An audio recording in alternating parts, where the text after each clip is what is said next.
Traditional Indigenous wisdom has helped me in healing from heartbreaking situations that can last months and have even required years of healing. In today's video, we're talking about how some teachings can help you on your heartbreak healing journey. Heartbreak is a universal experience, but it's something that's uniquely personal. It is all about emotional discomfort and can touch deep depths of our spirit and challenge us to understand what healing really means and what it feels like. The first section of this video is understanding heartbreak. Heartbreak can be feeling disappointment in life in general, of what you thought your life was supposed to entail and what it doesn't actually amount to be. Things that don't work out. It could be relationships, jobs, family issues, friendships that become estranged. Identifying a broken heart might seem intuitive, but the depth and range of emotions that are involved can make it difficult to recognize. At its core, a broken heart can appear through emotional and sometimes physical pain in response to loss, and this usually is beyond disappointment or temporary sadness. You might experience overwhelming grief, emptiness, or a profound longing for what has been lost. Physically, a broken heart can lead to changes in your appetite, sleep loss, and even a phenomenon known as broken heart syndrome, where stress and emotional turmoil can have tangible physical effects on your heart functioning, giving you heartburn, physical heartache, to the point of distress on your cardiovascular system. Recognizing these signs within ourselves is the first step in our path toward healing. The second part of this video,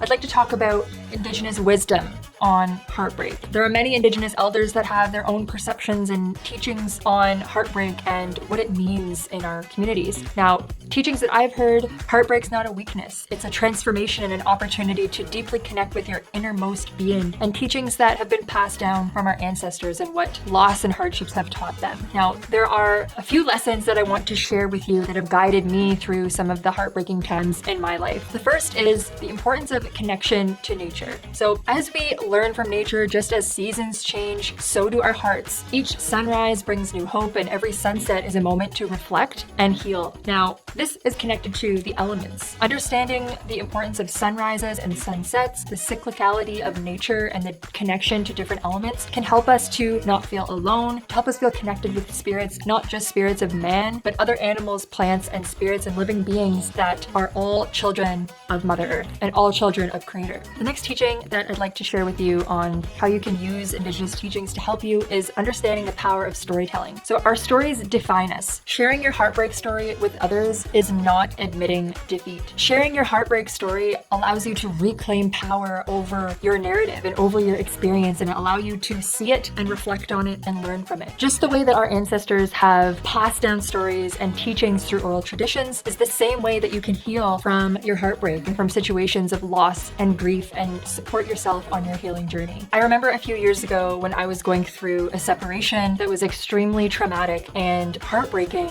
I first went to my elders to help me in this process, and the nature of our culture is through storytelling. Not so much as descriptive and prescriptive of how to heal, but just sharing relatable and similar experiences with others that I could tell were helping elders and grandparents of mine. By them sharing their heartbreak experiences with me, was still helping them on their healing journey from their past heartbreaks. Allowing yourself to talk about it and giving yourself that reflection and being able to get the energy and emotions out of your body by talking about it and even cry your way through it can help you in your healing process. If this resonates with you, let me know in the comments below. Now, the next teaching for healing from a broken heart is utilizing community and belonging. Now, isolation, even though you're in heartbreak and you want to be alone, isolation can worsen the pain. Connecting with community members that share in your struggles and joys is really important. From my personal experience, going through a heartbreaking situation can be isolating all on its own and can make you feel like your relationships that you have, especially if it was a romantic relationship that you have lost, your feelings from that can result in you wanting to not only be isolated, but it can make you feel even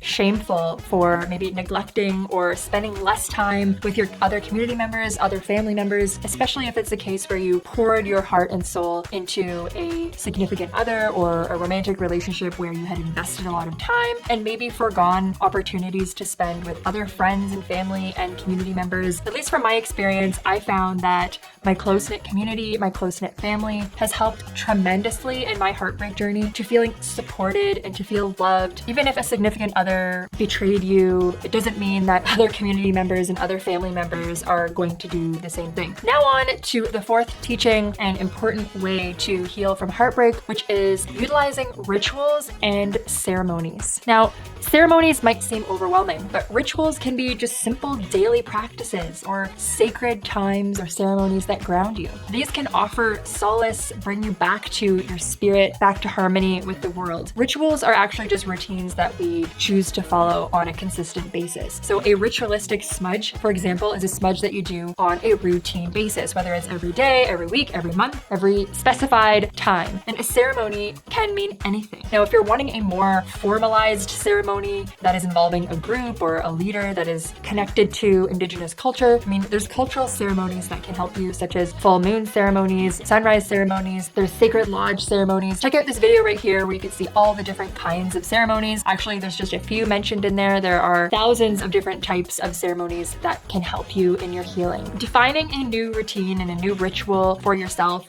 is also relevant around holidays and occasions where the betrayal or the heartbreak can be most sensitive. So around the holidays and family gatherings, that is often when we experience grief and loss of the person that might no longer be involved in that anymore. Even for myself, when my parents separated, having family dinners and having special occasions with two separate families moving forward has caused a new normal and a new routine or ritual when special holidays arise. Now, what this means is being able to forgive and accept that there is a new routine and a new ritual during these important times, which brings us to our next teaching to help with heartbreak. Our fifth and final teaching to help with heartbreak is forgiveness. Now, this is all about your own personal journey of forgiveness. Forgiveness and healing from heartbreak. It starts within, forgiving ourselves, our circumstances, even those who have hurt us. It frees us from the chains of bitterness, right? When you've gone through a heartbreak, it can cause you to feel shame that you allowed yourself to even be in that heartbreaking situation. It can feel shameful, it can feel embarrassing. You can have a lot of anger towards the person who betrayed you, or even anger towards yourself for being in that situation and allowing yourself to be in a predicament where you would be heartbroken. It is a complex experience, and allowing yourself to forgive yourself for being vulnerable and putting yourself out there, and forgiving the other person for breaching your trust or doing whatever they did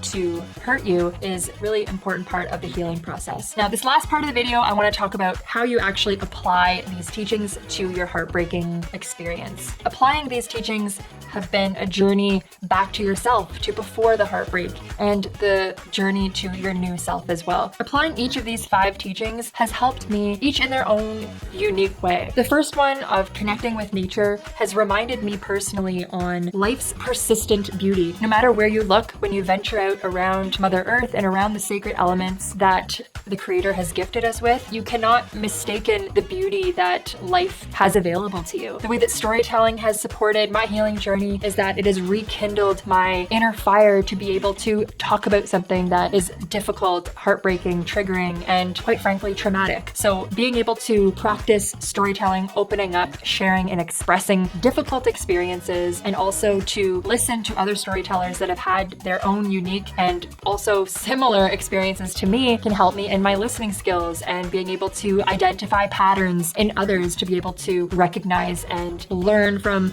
past youthful mistakes of, letting people into my life that could hurt me and could damage me, which is all part of our human experience and learning about everything, right? Another way that I've applied these teachings is in my community. I have found reflecting with friends and relatives has helped me with understanding the beauty and the appreciation for people that have your back, and for the trust that can take place with others that, come from the same community as you, who are there for you in difficult times, and know that you can trust other people and that you can allow them in to be there for you when you need them. I've found that rituals, ceremonies, and setting a strict routine for myself has allowed me to restore my balance and has helped me to feel safe and feel in control of my own safety and my own comfort, to know that I can create the home and the safe space and the life that I want on my own. I don't need to wait for someone else to do that for me, and I can have control and a sense of peace by design, essentially, and doing all of that really intentionally is empowering as well. How have I applied forgiveness? Well, by having a really consistent positive attitude and feeling compassion towards others, even those who have wronged you and those who may have betrayed you, giving them forgiveness and compassion for,